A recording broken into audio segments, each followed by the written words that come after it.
اعوذ باللہ من الشیطان الرجیم بسم اللہ الرحمن الرحیم۔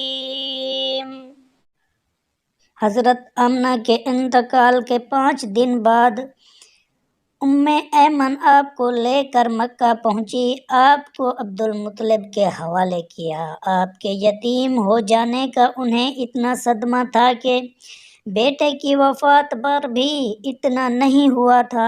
عبدالمطلب کے لیے کعبہ کے سائے میں ایک قالین بچھایا جاتا تھا، وہ اس میں بیٹھا کرتے تھے۔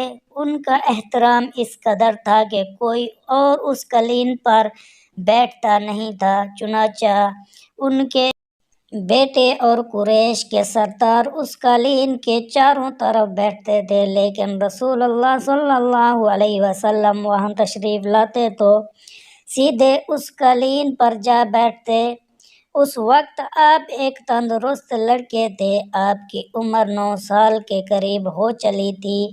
آپ کے چاچا عبدالمطلب کے ادب کی وجہ سے آپ کو اس قالین سے ہٹانا چاہتے تو عبدالمطلب کہتے، میرے بیٹے کو چھوڑ دو، اللہ کی قسم یہ بہت شان والا ہے۔ پھر وہ آپ کو محبت سے اس فرش پر بٹھاتے، آپ کی کمر پر شفقت سے ہاتھ پھیرتے، آپ کی باتیں سن سن کر حد درجے خوش ہوتے رہتے۔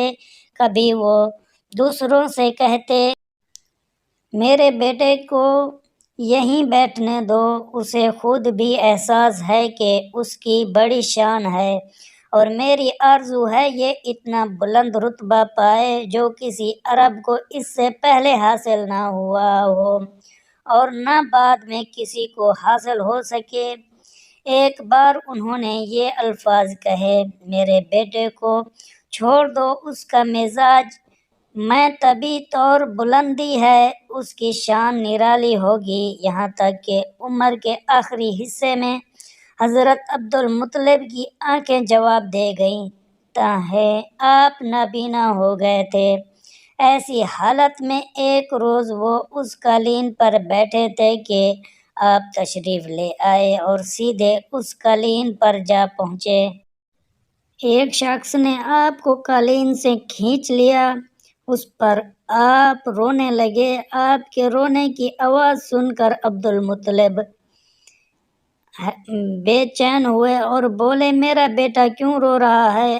آپ کے قالین پر بیٹھنا چاہتا ہے، ہم نے اسے قالین سے اتار دیا ہے۔ یہ سن کر عبدالمطلب نے کہا، میرے بیٹے کو قالین پر ہی بٹھا دو، یہ اپنا رتبہ پہچانتا ہے۔ میری دعا ہے کہ یہ اس رتبے کو پہنچے جو اس سے پہلے کسی عرب کو نہ ملا ہو، اس کے بعد کسی کو نہ ملے، اس کے بعد پھر کسی نے آپ کو قالین پر بیٹھنے سے نہیں روکا۔ ایک روز بنو مدلج کے کچھ لوگ حضرت عبدالمطلب سے ملنے کے لیے آئے۔ ان کے پاس اس وقت آپ صلی اللہ علیہ وسلم بھی تشریف فرما تھے۔ بنو مدلج کے لوگوں نے آپ کو دیکھا۔ یہ لوگ قیافہ شناس تھے۔ آدمی کا چہرہ دیکھ کر اس کے مستقبل کے بارے میں اندازے بیان کرتے تھے۔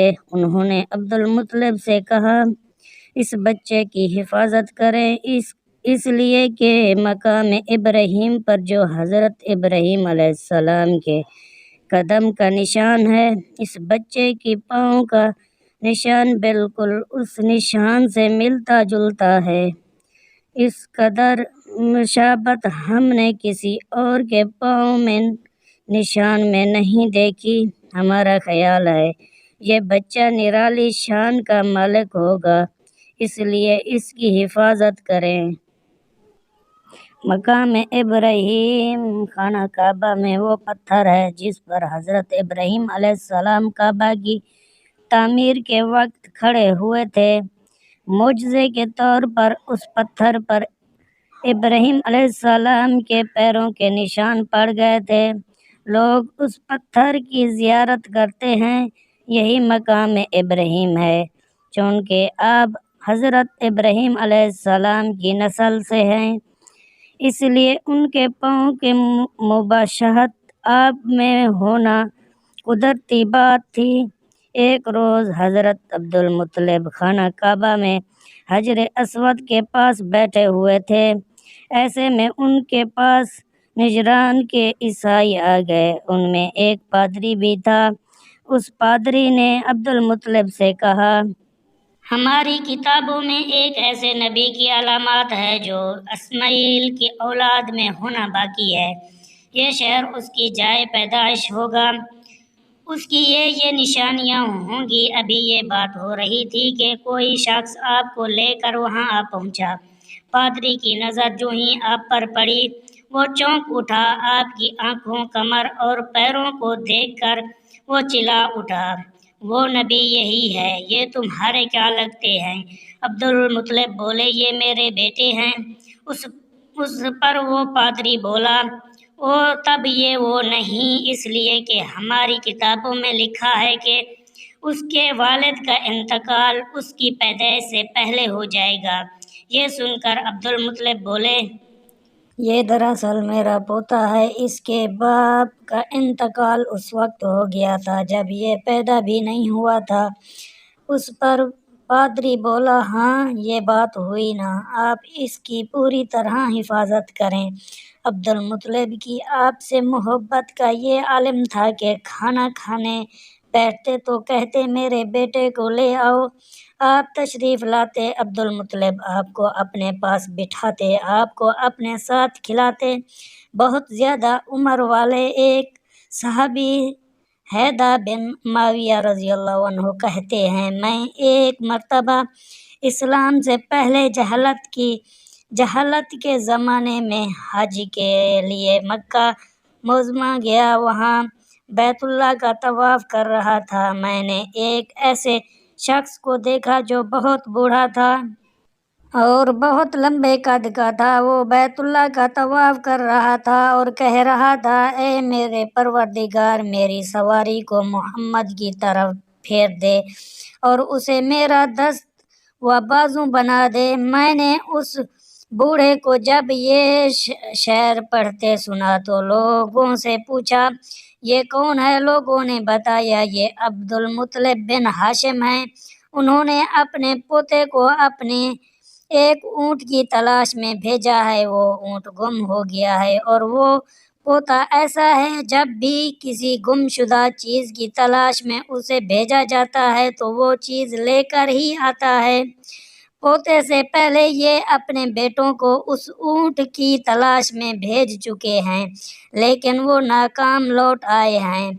اب چونکہ پوتے کو گئے ہوئے دیر ہو گئی ہے، اس لیے پریشان ہیں اور دعا مانگ رہے ہیں۔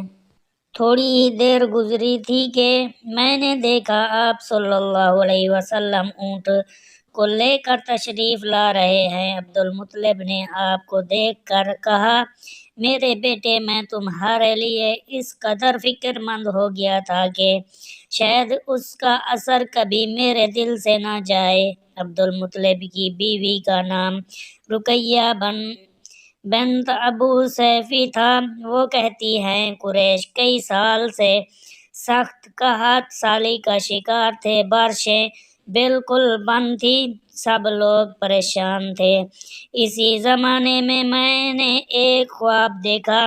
کوئی شخص خواب میں کہہ رہا تھا، اے قریش کے لوگوں، تم میں سے ایک نبی ظاہر ہونے والا ہے، اس کے ظہور کا وقت آ گیا ہے، اس کے ذریعے تمہیں زندگی ملے گی، یعنی خوب بارشیں ہوں گی، سرسبزی اور شادابی ہوگی۔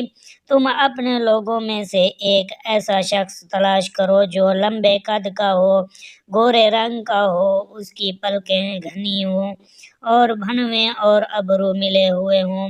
وہ شخص اپنی تمام اولاد کے ساتھ نکلے اور تم میں سے ہر خاندان کا ایک آدمی نکلے، سب پاک صاف ہوں اور خوشبو لگائے، وہ حجر اسود کو بوسہ دیں، پھر سب جبل ابو قیس پر چڑھ جائیں، پھر وہ شخص جس کا حلیہ بتایا گیا ہے آگے بڑھے اور بارش کی دعا مانگے، اور تم سب آمین کہو تو بارش ہو جائے گی۔ صبح ہوئی تو رقیہ نے اپنا یہ خواب قریش سے بیان کیا۔ انہوں نے ان نشانیوں کو تلاش کیا تو سب کی سب نشانیاں انہیں عبدالمطلب میں مل گئیں۔ چنانچہ سب ان کے پاس جمع ہوئے۔ ہر خاندان سے ایک ایک آدمی آیا، ان سب نے شرائط پوری کی۔ اس کے بعد سب ابو قیس پہاڑ پر چڑھ گئے۔ ان میں نبی کریم صلی اللہ علیہ وسلم بھی تھے۔ آپ اس وقت نوعمر تھے۔ پھر عبدالمطلب آگے بڑھے اور انہوں نے یوں دعا کی، اے اللہ، یہ سب تیرے غلام ہیں، تیرے غلاموں کی اولاد ہیں، تیری باندیاں ہیں اور تیری باندیوں کی اولاد ہیں۔ ہم پر جو برا وقت آ پڑا ہے تو دیکھ رہا ہے، ہم مسلسل قحط سالی کا شکار ہیں۔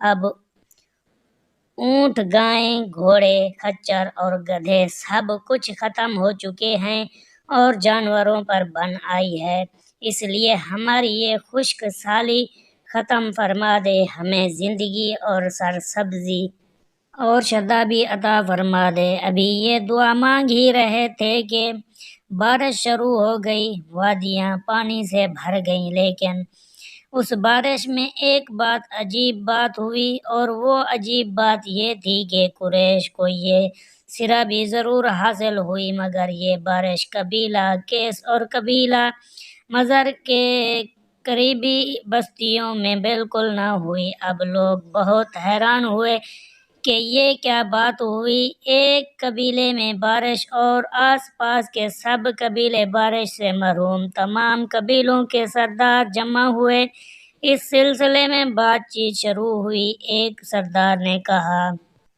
ہم زبردست قحط اور خشک سالی کا شکار ہیں، جبکہ قریش کو اللہ تعالیٰ نے بارش عطا کی ہے اور یہ عبدالمطلب کی وجہ سے ہوا ہے، اس لیے ہم سب ان کے پاس چلتے ہیں۔ اگر وہ ہمارے لیے دعا کر دیں تو شاید اللہ ہمیں بھی بارش دے دے۔